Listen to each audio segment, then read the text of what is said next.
Hòa cùng không khí tưng bừng chào mừng Ngày Quốc tế Thiếu nhi 1 tháng 6, Trường mầm non Canary quận 6 hân hoan tổ chức chương trình Ngày Hội Thiếu nhi với sự đồng hành và phối hợp đặc biệt của Trung tâm Anh ngữ Thần Đồng. Ngay từ buổi sáng, không gian trường rộn ràng tiếng cười, sắc màu rực rỡ của bong bóng, cờ hoa và những khuôn mặt háo hức của các bé.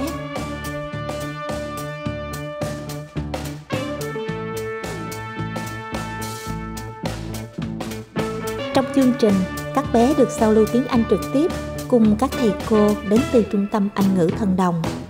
Thông qua những hoạt động tương tác sinh động, các bé tiếp cận nhiều chủ đề quen thuộc như màu sắc, con vật, đồ chơi, trái cây, cảm xúc, thời tiết.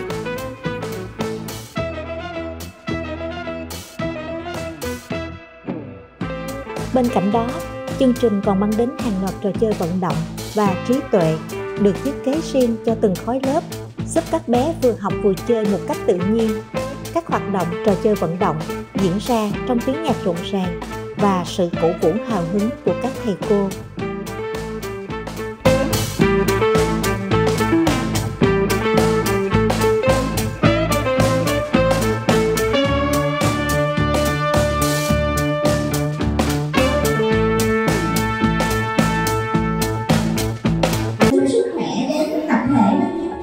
Trường mầm non Canary, quý phụ huynh cùng các em nhỏ có mặt trong ngày hôm nay. Được sự cho phép để giới thiệu trường mầm non Canary và sự nhận thức hỗ trợ của các cô, hôm nay trường ngoại ngữ Đồng hân hạnh có mặt tại đây để cùng tổ chức ngày hội Quốc tế Thiếu nhi 1 tháng 6 cho tất cả các bạn học viên dễ thương của trường mầm non Canary chúng mình nha.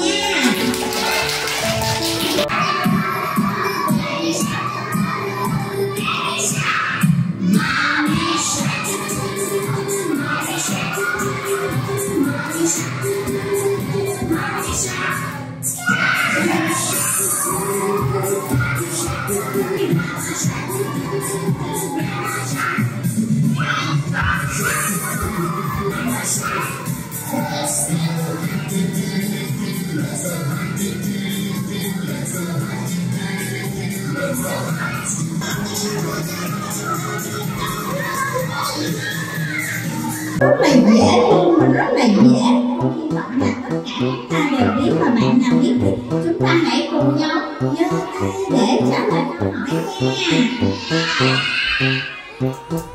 Now I have some animals.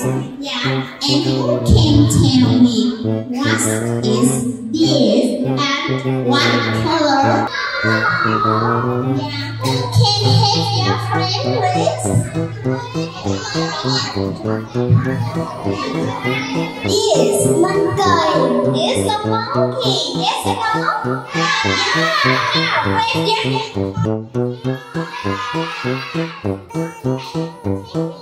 Good job. What color is this? What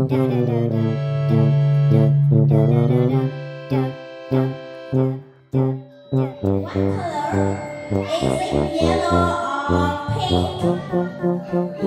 pink? Pink. Yes or no? Can say meow,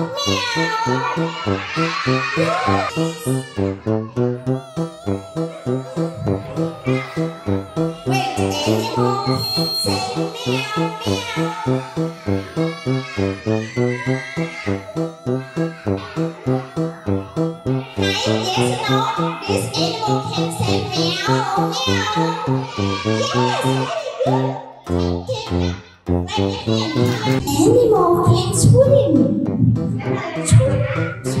Swim. Wow! Yes or no? Yes. What is this? Do you know what is this? This who can have your friends? What's it? It's no. You know. It's a dolphin. Yes or no? Yes or no? Yes or no? Very good.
ngày hội, các bé vui mừng nhận được những phần quà xinh xắn từ Trung tâm Anh ngữ Thần Đồng như một lời chúc mừng ý nghĩa nhân dịp 1 tháng 6.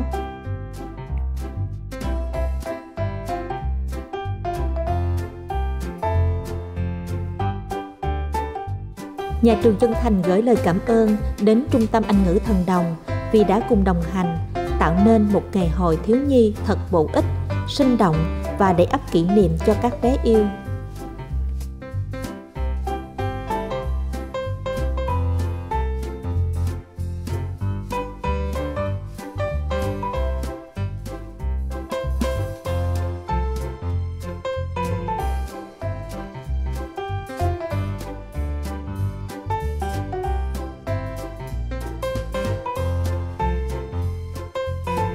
Ngày hội thiếu nhi, niềm vui lan tỏa, yêu thương đong đầy tại trường mầm non Canary.